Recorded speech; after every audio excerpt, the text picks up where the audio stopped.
Hey Lifespan Development class, this is Stephanie and I am coming at you with our final lecture of the spring 2020 semester. We made it. You guys made it. Yay.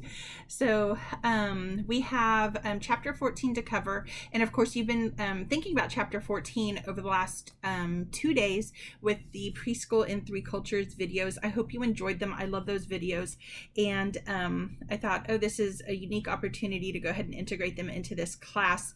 In the past, I've shown 3 of them in class. But since we're totally online, I went ahead and had you guys watch all 6. And the cool thing, well, there's a lot of cool stuff I think about the videos, but it's sort of set up really perfectly for this particular chapter because it's thinking about the school part, but also the culture part, right? I think there's a lot to be learned about the cultures if you just pay attention to the videos. Things like, how different meal time is, right? Can you imagine giving some of those Chinese meals to American kids, right? There's a lot of green in those, and some kids might rebel. The idea that you have to have milk, right? Is that you don't see that in some of the Asian cultures. And so I think it's just a really neat video series to watch, and especially for this class, for this chapter. So just a couple notes on that, right? There are a lot of things that you can take away from the videos, and there are a lot of bridges that you can build to other ideas that we've had this semester. So for example, you can see how moral development happens in some of the schools, especially in the Japanese schools. I think it's so interesting when we see that giant fight over the teddy bear, right? And the components of moral development there, how the teachers help the kids in that situation, right? Almost by not helping them. And then the other moral development that we see in the other Japanese school, where there's this situation and the teacher immediately intervenes because there's lying, right, potentially going on, how she handles that in that really different way. So I want you to be building some of those bridges for sure through the whole semester. That's right, always one of the goals of learning is to take what you're learning right now and extend it. So please take the time to do that. If you have not watched the video, I'm a little concerned. It does seem like not everyone has watched the videos.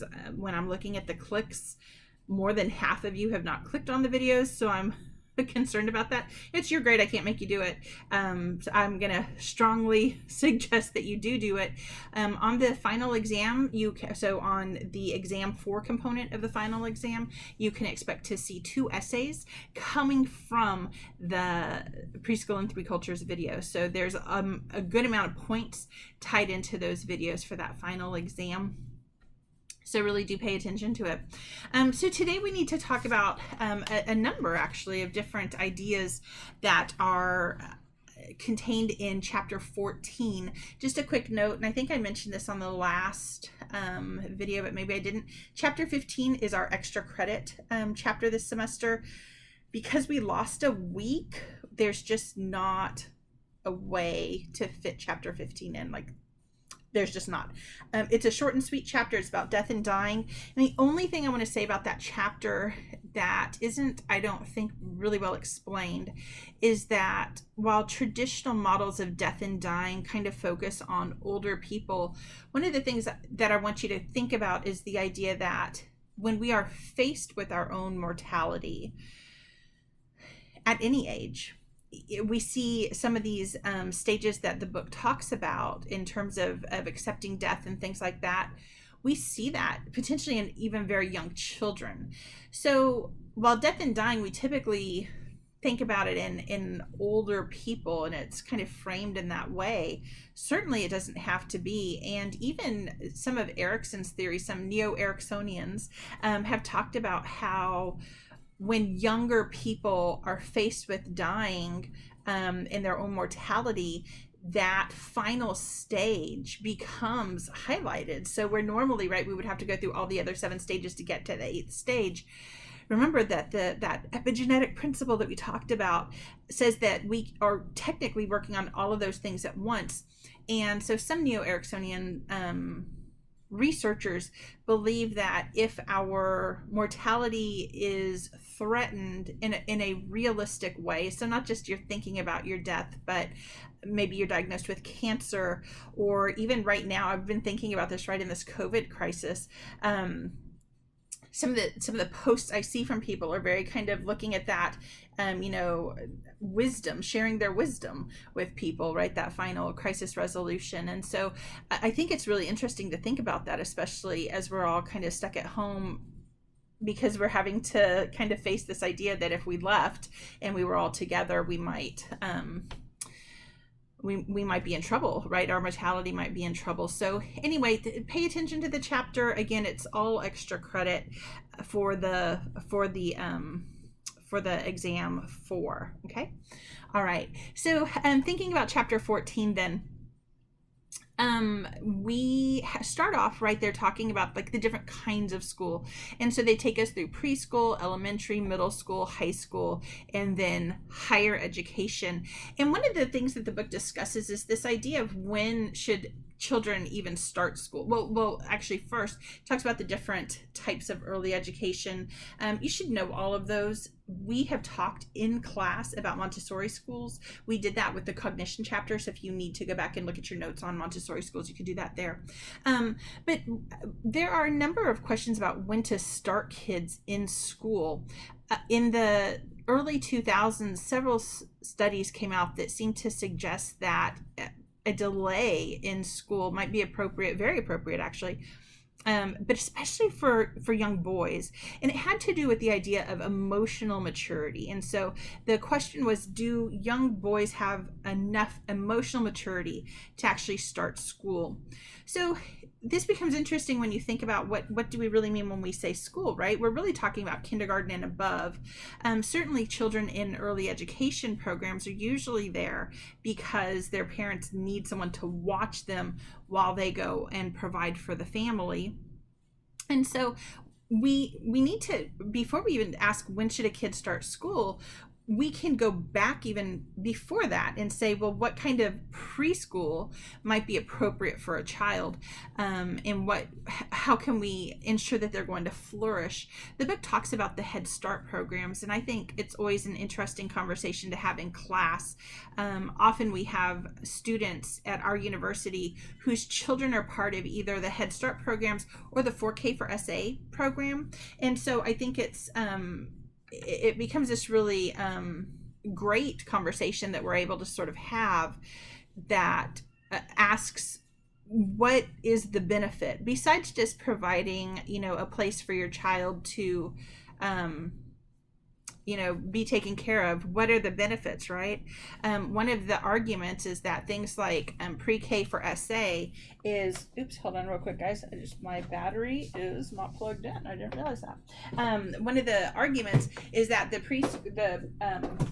hold on, let me do this.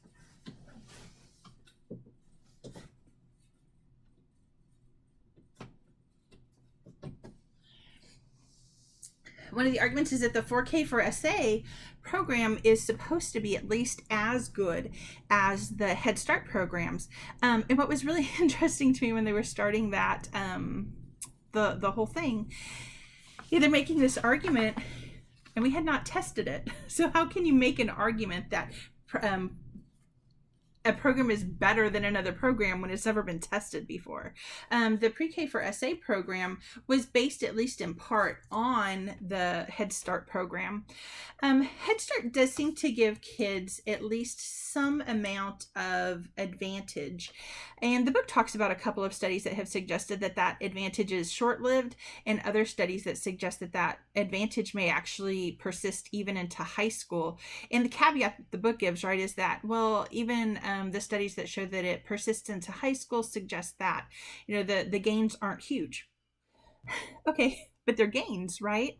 And not only that, but one of the things that I think that particular study doesn't do a great job of is recognizing that the comparison group is not necessarily the most appropriate comparison group.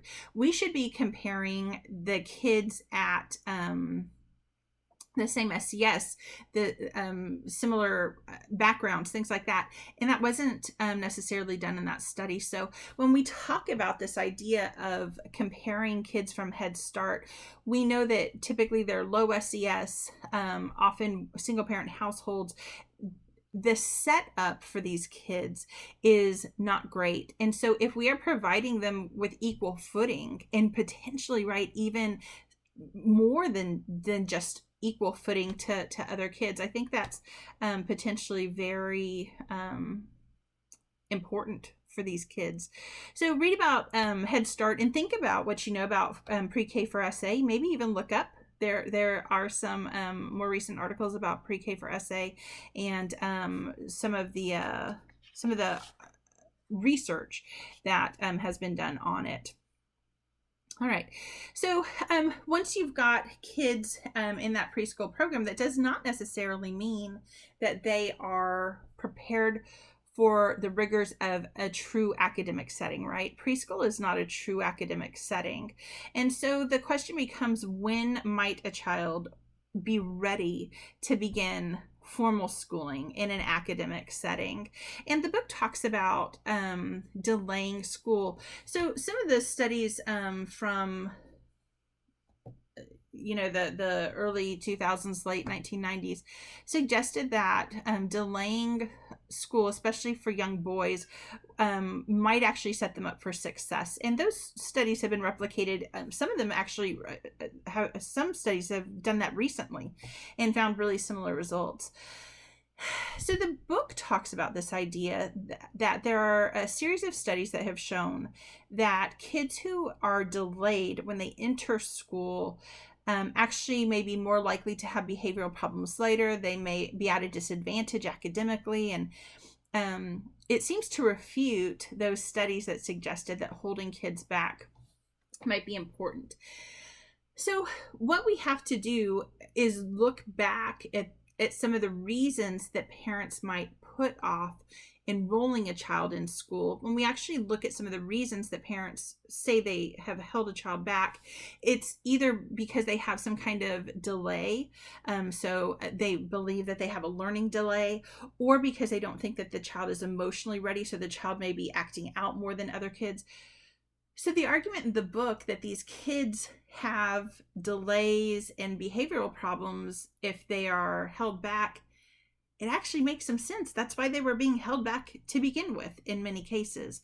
So I think we need to, consider all of those issues, and some of the better written studies on this actually, that's what they talk about in their results section, is that, or in their discussion section, they're talking about how the idea that they actually find continued disadvantage for these kids may actually be because the child has some innate issues. And so I wish the book explained that better. I don't think it does a great job of that. And so anyway, wanted to make sure that you were aware of that. So we're thinking about things like emotional maturity and simple developmental readiness. So the next topic that I want to talk about is this idea of the literacy environment that the book talks about, because I live in a land of books. I love books. And so my ex-husband loved books. I love books. My kids grew up, we always read to them. Always. You guys know I had both of my students when I was an undergrad. This is a true story. One of my final semesters, I was taking social psych, and I actually read this is so funny to me, but I read my social psych textbook to my kids as their good night book because it had a lot of pictures in it, and they would stare at the pictures and I would be reading. So I was studying my social psych stuff in this really sing-songy voice, right? Remember how we talk to kids? And it actually helped the stuff get in my brain a little bit better, I think. So We always read to our kids. I mean, from a very early age. I've already started. Tiny is 4.5 months old. I've already started reading to her. My little granddaughter, Sophie, is a stepmom, and so my other little granddaughter is 3. She just turned 3 in December, and so I read to her. We have a little bedtime routine, and she gets to pick out. I collect little golden books, so she picks out a little golden book, and we read it together. And that kind of literacy environment is incredibly important. Setting that up for kids. That said, one of the things that some research suggests that people are doing wrong in terms of setting up the literacy environment is that it's not.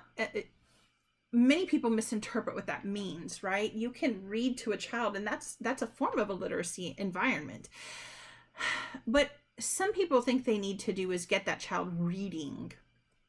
There's a lot of pressure on kids in America to read early, where the average kid did not used to read until they were almost 6.5 years old. Today we've pushed that back by almost a full year, so that most parents expect their child to start reading when they're in kindergarten. Some studies suggest that kind of pressure actually undermines a love of reading. To counter that, then, what many schools have done is they have implemented these reading programs, right? And so I will never forget when Sophie was in 2nd grade. She came home with a little letter. Both of my kids did, but it didn't matter for Tristan. He loved to read, and he loved to take tests, like to prove that he was smart. So it didn't matter for Tristan. But for Sophia, she brought this letter home, and it said that they were going to start this reading program. And all of a sudden, I can't remember what the name of it was. You guys all probably had it at your elementary school if you're like under 20. And this program was going to allow the kids, they check out a book, and then they go on the computer and they take a little test for it, and they get these little AR, accelerated reader. They get these little accelerated reader points, and then they save them up, and they can buy like a little pencil, or they can save them up and get a Sunday party right at the end of the 6 weeks, whatever it was. And Sophia at the time, so this is in 2nd grade. So first of all, you have to know Sophia did not want to learn to read. She came home in kindergarten and announced to it, like she literally got off the bus. She's a crack up. Got off the bus and announced to us that she was not going to learn her letters. She only wanted to learn her numbers. And I was like, that's awesome. We'll make you the best mathematician who ever existed. And she just excelled at math. She got off the bus right after her birthday. It was in December, right before Christmas break in her kindergarten year, and she was not reading at the time, and the teacher was really worried. And I said, well, it's perfectly normal for them not to read. I'm not worried. As long as she's reading by 3rd grade, I'm fine. And I don't think it's because she can't do it. I think it's because she's being stubborn. Anyway, she got off the bus right after her birthday, and her 6th birthday, and she told me that someone had said the S word on the bus. And I was like, because what you think the S word is might be different than what a kid thinks it is, right? And so I said, well, what's the S word? And she said sex. And I said, you know what, Sophie, if you are old enough to spell sex, you are old enough to start reading. And so we worked over Christmas break and started her reading, and she was actually reading by the time Christmas break was over. She was reading at a 2nd grade reading level. So that's our Sophie story. She loved to read. Once she started reading, she realized that like all these worlds were open to her, right? She loved to read. So I used to take my kids to school. I used to drive them to school. Their school's right across the street from UTSA where I worked. And so I would drop them off in the morning, and Sophia would go and check out a library book and then bring it home, and we would read it that night. And then she would take it back the next day and check out another book. This kid was checking out at least 5 books a week from the library. And sometimes she would read it in class and then take it before I went to pick her up in the evening. So she was reading at least 5 books a week. And the whole goal of the AR program, right, was to get kids to love to read and read more. So she brings home this letter, and I'm thinking, oh, what a great opportunity for my kids, right? How fun. About 2 weeks later, I get this call from her teacher, Miss Straker. And Miss Straker tells me that she's worried about Sophia, and that she wants to have a conference with me. And I was the room mom, so I said, that's fine. I'm there on campus tomorrow. Just let's set up a time. So we start our meeting, and Miss Straker tells me, hey, I'm really worried about Sophia because she's not taking part in the AR test, and it's part of her reading comprehension score now, of her reading class score. And I'm thinking, okay, I'm not that worried about that, right? What is the purpose of the AR program? And she's like, well, to encourage kids to read. And I said, exactly. And is Sophia reading? Because Sophie's kind of a rebel. If you tell her that she has to read something, or she has to like take this test, it's going to undermine her intrinsic motivation to read, right? And ultimately, many of these reading comprehension, reading tests, like these reading programs, they do just that. They take kids who originally loved to read and make this competition, so that the reason the kid reads now isn't because they love to read. It's to get a prize, right? To earn these AR points or whatever it is. And there are several studies that suggest that deeply undermines intrinsic motivation. So we came up with a solution for Sophia so that she could take the test if she wanted to, but the other thing she got to do, Sophie likes to be the center of attention. She could give like a little summary of the book to the class, and that was proving that she had read it, had good reading comprehension, and she did well with that. And she eventually started doing the AR test because she wanted, like, the ice cream. But it was at her own pace. It wasn't forced. And I think for her that was really important, so that it didn't undermine the intrinsic motivation to read. We have got to be careful as we implement reading programs that we are not undermining kids' natural love of reading. Forcing kids to read early seems to undermine intrinsic motivation to read, and so do a lot of these read for something programs. And we need to be careful with that, right?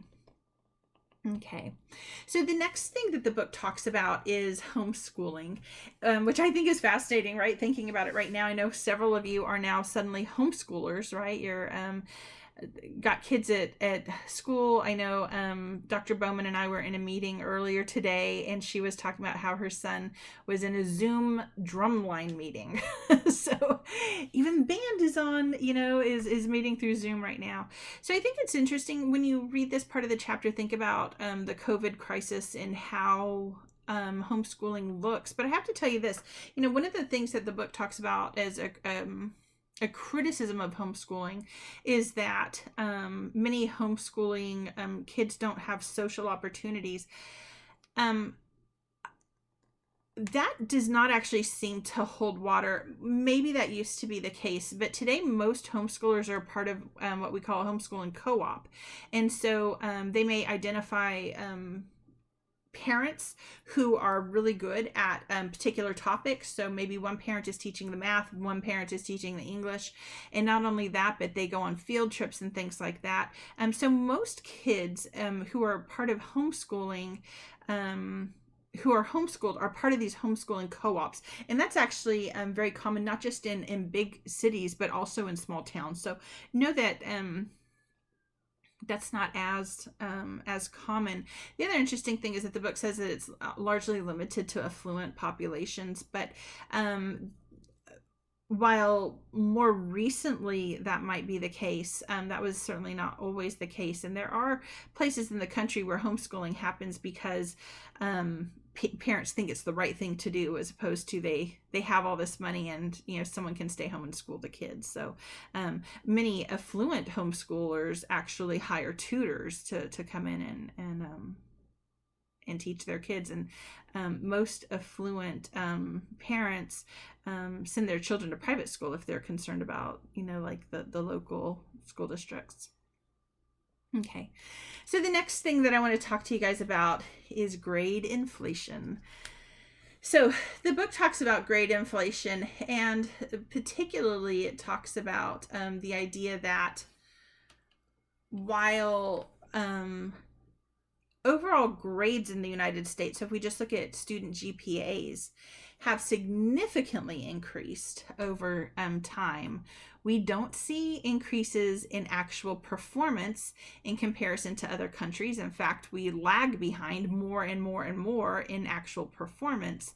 And standardized testing, things like the SAT, where you would expect that if your grades reflected what you know, and we're doing better in our grades, we should be doing better in these standardized testing situations. That simply isn't what we're seeing. In fact, SAT scores have not risen over time. So how is it then that we have these GPAs that are so high, but no actual measures that correlate with that rising GPA? And the best explanation of this seems to be grade inflation. My kids graduated from a local high school where a huge majority of the kids were straight A students, right? Which is really weird when you consider what an A is supposed to mean, right? So an average student should be receiving C's in a letter grade situation, right? C is average, B is above average, and A is outstanding. But about 40% of students were graduating with A's, which seems to indicate that your average student is getting way better than C's, right? Because if you think about this being on a normal distribution, right, and maybe shifted a little bit high, we would still expect most students to be getting C's and B's, right, in a situation like that. Certainly at university, and I know those of you who have had Dr. Kalmbach, right, on the first day of school, she pulls up that normal curve and she's like, here's where an average student should be, right there in the middle, and that's about a 75. So you've got the bulk of students making C's, and then you've got fewer making D's and fewer making B's, very few making F's, very few making A's, right? That's ideal. That's what university is supposed to look like. Your best students should be getting A's, and there should be that A should differentiate them from students who are making B's and students who are making C's.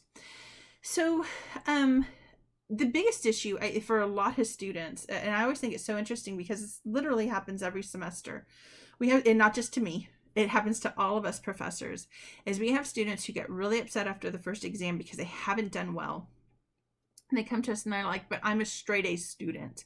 And so we always ask, well, when you say that, what do you mean? So I got straight A's in high school. I've received straight A's at other universities. I've received straight A's at local community college. Like, what does that mean? Where were you a straight A student?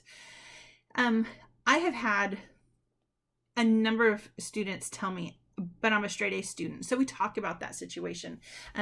One particular student I remember when I first started teaching at A&M, she was like so adamant, and I just didn't believe her. I was like, bring me your transcript. I got to see this, because she was so adamant that she was an A student. And what she showed me shocked me. So she had started a class, dropped a class, took it again, made an A. Started a class, dropped a class, took it again, made an A. Started a class. A number of this start a class, drop it, retake it. And in her mind, she was a straight A student, but I'm like, well, you retook a bunch of classes. Her GPA actually was not good because it starts to affect you once you reach that 6 drop limit, and it affects you in terms of how much money you pay for classes. And she really believed she was a straight A student. And it was, as we were talking about it, and I'm like, I'm looking at your stuff and you're not a straight A student. You continuously drop classes and retake them and do better the second time. I'm like, when are you dropping? Almost all of those classes that she had dropped and then retaken, she dropped the last week of classes. I was shocked. And then I have other students who tell me, this is very common. It's less common now, thank God. But when I first started teaching at A&M San Antonio, we had a lot of students who would come from Palo Alto and be mad. They're like, this is ridiculous. You're asking too much of us. You've got hard tests and you don't give us a review, right? And I'm like, right, you're at university. No, we don't give you a review. That's pretty standard. But so this happened a couple times, and finally I asked a student, I was like, what kind of review did you used to get? So we had a number of students who reported to us that what they were getting from the community college that they were coming from was an old test that just happened to be the exact same test they were going to take. So the review was not a review, it was the test, and all you had to do is memorize it to get an A. Did you actually learn anything from those classes, right? And when you start to talk to students about this idea, right, like, did you actually learn anything? Tell me something that you learned in that class. They find that they can't do it, and they start to realize, oh my gosh, right? I told you guys the first day of school, be here for an education. Do not be here for a grade, right? If you get the education that you need, your grade will take care of itself. This semester, I know it's been hard for several of you to find the motivation to kind of keep up with everything. I mean, some of you guys have and I have been, talking about it, been really verbal about it, and we've emailed each other, and a couple of us have phone called each other. I've had phone calls with a couple of you because you're having a really hard time just finding the motivation to keep up, and I get that. And a couple of you have decided that you needed to drop the class because you just have way too much going on. You guys, I get that. I get that too, and I do not judge that decision. You do what's best for you, and in a way, I think that's, for many students, an excellent decision this semester. You're suddenly homeschooling a couple kids. You've got your own stuff to do. I get it, right? But I still have to grade you based on what you know. Remember what we said the very first day of class. Grades at university mean something. When you make an A, it means that you know 90% or more of what I asked you to learn. When you get a B, it means that you know 79.5%, right? To 89.5% of 89.4% of what you needed to know, right? That's how grades happen. Grades happen because they reflect the amount of the information that you know. So if you're wanting a really great grade, you've got to know a lot of the information from the class, right? That just makes sense. But most students are never taught that. They're never told that. They don't know how grades happen. To them, it's some kind of magical thing that doesn't make any sense, but it actually makes a lot of perfect sense. So grade inflation is a real issue, and it's interesting to see the impact of grade inflation on the perception of what a grade should be when people get to university, because for the most part at university you still have some pretty stringent standards. Now there are universities and colleges that have grade inflation issues too. There's actually a number of studies that have looked at grade inflation in college, and certainly we are seeing some impacts of that. And we can look at sometimes some of the issues in our own university and see some impacts of grade inflation. But especially in the psychology department, we are dedicated to having our grades reflect appropriately what you have learned, and grade inflation is something that we talk about at least once a year, and so be aware of that, right? Know how your grade happens and stop worrying about your grade. Start worrying about how much information you know. The more you know, the better your grade's going to be, right? And it's not about memorizing it. It's about truly internalizing that information, right? Remember, we talked about in the cognitive chapter, we talked about how if you have information you need to learn, make it personally relevant so that you can utilize it later, right? True knowledge. Can you apply that knowledge? If you cannot apply it, you don't know it. A memorized definition that you cannot use does you no good in the real world, right? And so think about that as you read about grade inflation and think about studying, right, for the finals. All right, so the book says that about 81% of kids in the United States will graduate from high school. That means that we have about a 19% dropout rate. That number is pretty steady. I think the book... I think the book information was from 2010, right around there. So it's old information, but that number hasn't changed a whole lot. The book also talks about graduation rates for college, and I want to spend a little bit of time talking about that because I think you guys are probably more interested in that than the high school stuff, right?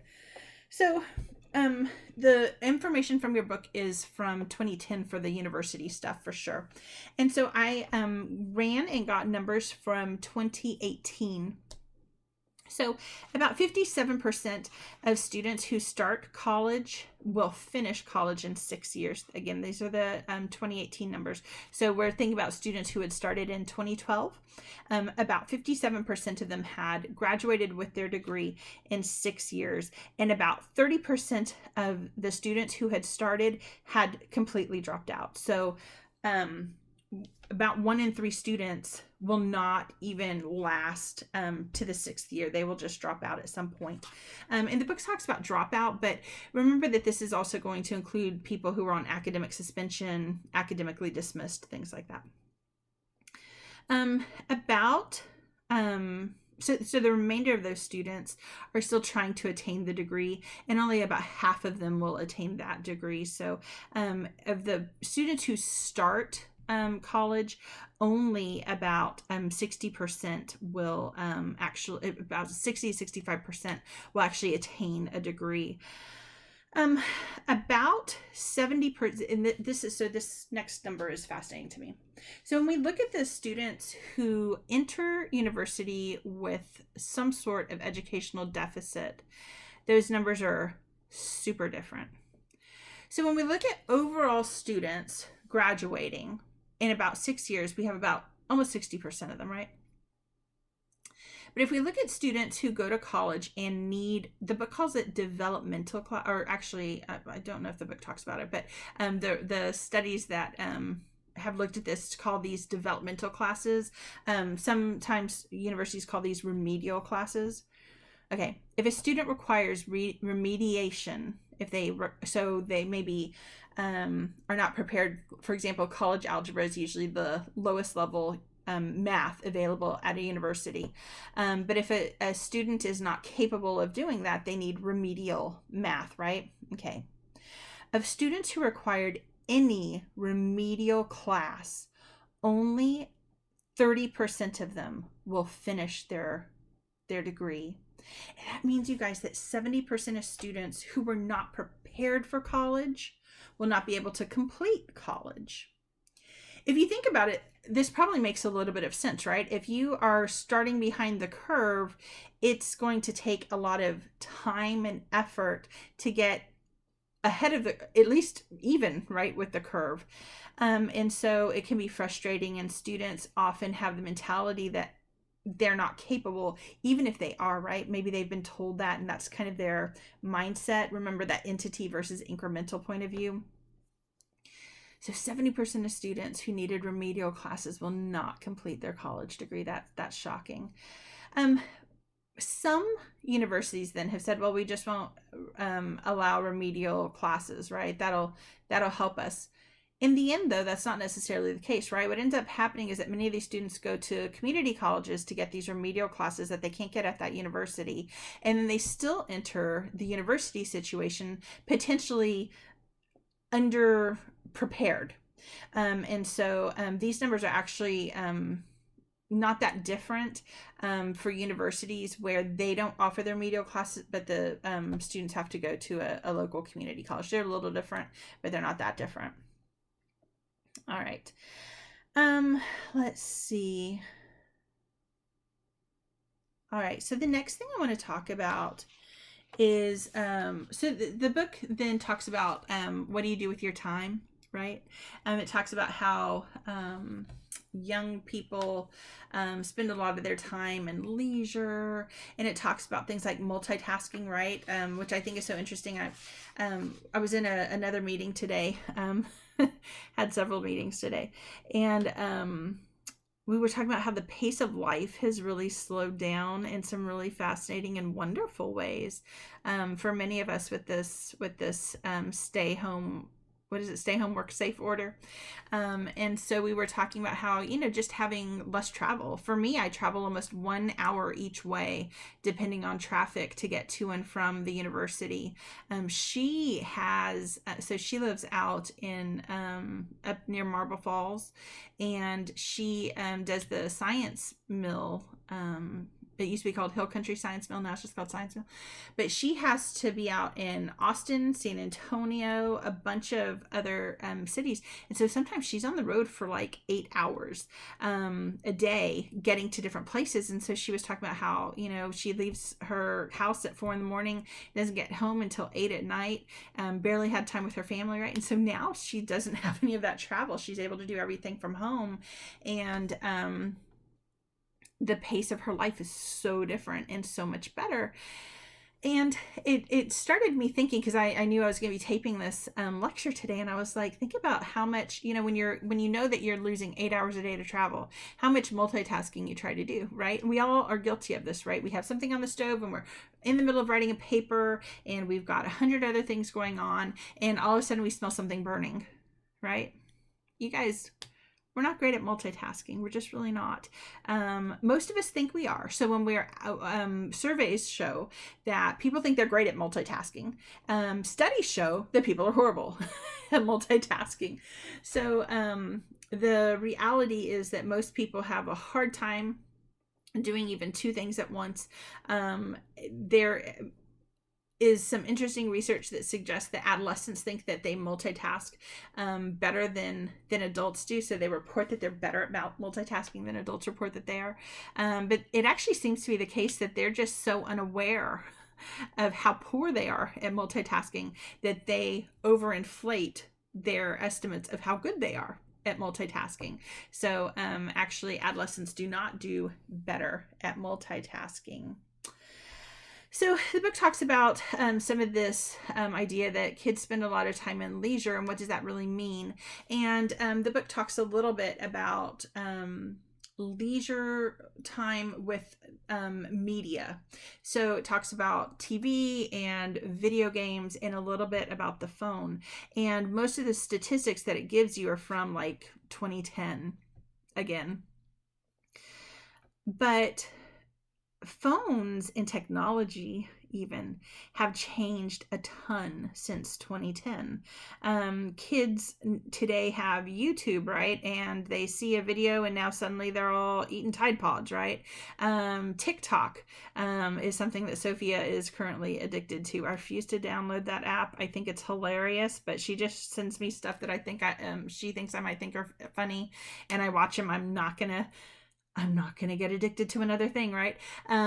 Talks about Facebook, which I think is hilarious, right? So cute. Back in 2010, I guess all the young people had Facebook. Today, they all think that's uncool because they have Instagram, right? Things like that. The reality of technology in our kids' lives is even more dramatic than it was in 2010. So the estimate I think the book gives is 8.5 hours per day with technology. Today, most classrooms allow technology. Teachers are asking kids, pull out your phones, right, and look stuff up. They are constantly interacting with this phone. And there are real issues involved.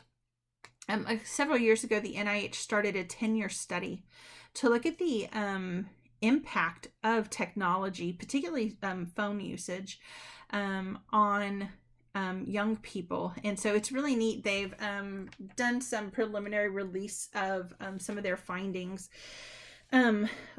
One of the findings that the NIH study is supporting, and the cool thing about this, again, remember, this is a longitudinal study, so we're going to get to see if any of this changes over time. We don't have any reason to believe that it does, though, because when we look at functional MRIs of adults and of young adolescents, the brain looks pretty similar when there's a phone in the hand. Even just the ringing of the phone seems to cause a dopamine dump. And so that phone, having it in your hand, actually releases dopamine. Seeing people liking your posts causes a little dopamine dump. That dopamine is related to good feelings, at least in part, because there are reward centers in the brain that utilize that dopamine. And so cell phones are literally triggering your reward centers in the brain. And some studies show that this is happening in kids as young as under 10. So this is not something that is unique to teenagers. It's not unique to adults. Something about that technology, right, causes that. I remember years ago there was a study that I read. It was really interesting, that was done on Super Mario Brothers. So if you've ever played the Super Mario Brothers Nintendo game, when you jump up to get the coins, it makes that sound. I did a horrible job of that, but it makes that sound. That sound, almost like a cash register sound, is actually one of the more rewarding sounds to your brain. So your brain loves that sound. So why do you get addicted to video games? Well, they figure out what gets you addicted, including the sounds, right? Phones have similar potentials to get you addicted through sound, right? When you have your parents' ringer versus your friend's ringer, right? So if your friend is calling you, that might get you really excited, and your mom's calling you, it's like, oh, right? Those kinds of things may play a role. Those sound differentials may actually play a role in what you are feeling when you're interacting with your phone. So anyway, I think that's so interesting. Again, that study is a 10-year study, and one of the other things that study is focusing on, so in I believe I don't want to lie, but I believe it was in 2018 that some of the initial reports from this study came out. And one of the things that they found is that young people report that the phone is kind of keeping them up. So research on this is showing that when people are utilizing those phones, the light from the phone is actually stopping that melatonin release that we would get when it's dark. So turning off your devices, most research suggests about 2 hours before you have to go to bed should help you, so that the phone is not causing issues like that where it's keeping you up. But I would argue something else, and certainly there are a very few studies that have talked about this as well. So this is not Stephanie's unique idea, but I came up with this idea and then I was like, has anyone else looked at this? The constant reward of the phone might also cause you to make choices like, I'd rather be on my phone than sleeping. The average teenager needs about 9 to 10 hours of sleep per night. And as we talked about, right, I think it was like way back in chapter 3 or 4, remember that they do better when they fall asleep late and sleep later in the morning. So fall asleep later at night, sleep later into the morning. But that 9 or 10 hours, many teenagers are not getting that. And it used to be that teenagers would say, well, they had too much homework, right? Today, most teenagers are reporting it's because of their technology. They're on their phones, their phone is ringing, they're paying attention to that. And so we used to be pretty strict with our kids. We had set up our Wi-Fi so that at 10 o'clock it disconnected all of their equipment. So I'll never forget the day Tristan came in crying because he was disconnected and he had a thing to turn in. So we reconnected the kid, but it was important because our kids, we saw that they were getting addicted to their phones and we wanted to be able to help them make better choices. So as parents, there's lots of stuff you can do to help your kids. Taking the phones away at night sounds dramatic, but we always used to tell our kids, those aren't your phones, those are our phones. Right? Do you pay for those phones? No, that's my phone. And so we disconnected the Wi-Fi when we realized that they were still using them. For a very short time we took them away. We gave them the opportunity to be responsible with them then, and they made better choices.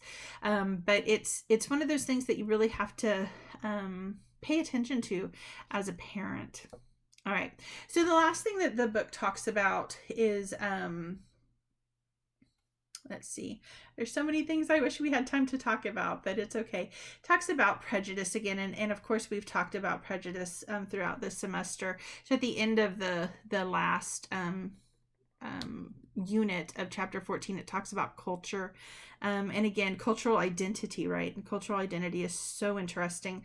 As you're reading about cultural identity and ethnic identity, I want you to think about Erikson. So the book makes a statement, something like, this starts to happen in adolescence, and then it kind of strengthens through young adulthood. Hello. It's kind of what Erikson would predict, right? That identity crisis. If you're looking for your racial or ethnic identity, it makes sense that should continue into into older age. And then the last thing the book talks about is the idea of prejudice. And I like that the book kind of says, you need to be thinking about your own prejudices and looking into those. Remember, and we talked about this right before spring break, I have the IAT video, and taking an IAT up. The IAT is the implicit association task, and it helps you kind of investigate your own prejudices. So if you're interested in taking some of what the book says and exploring your own prejudices, take some of those IATs. It's really interesting and could potentially be really eye-opening for you. All right, you guys, thank you for a fantastic semester. I've missed you guys the last, gosh, what has it been, 7 weeks? I put an announcement up about the final. They've given us some leeway as far as the final goes. So instead of having it released at the exact time of our final, and then you have to take it within that 2.5 hours, I'm going to actually release it on Wednesday. And then so at midnight Wednesday, so you'll have all day Wednesday, Thursday, Friday to get it and take the final exam. Remember, our final is in 2 parts. Anyway, the announcement talks a little bit more about that. So make sure you take a look at that. I hope to see you guys on campus in the fall. I hope we're on campus in the fall. We should have our guidance about that pretty soon. By the end of May is what we're being told. So if you have any questions or concerns about the class, about the final, about anything, feel free to email me. If I've called you and you have my phone number, feel free to text me or call me. All right. I will not see you for the rest of the semester, but I hope to see you on campus in the fall. Bye, guys.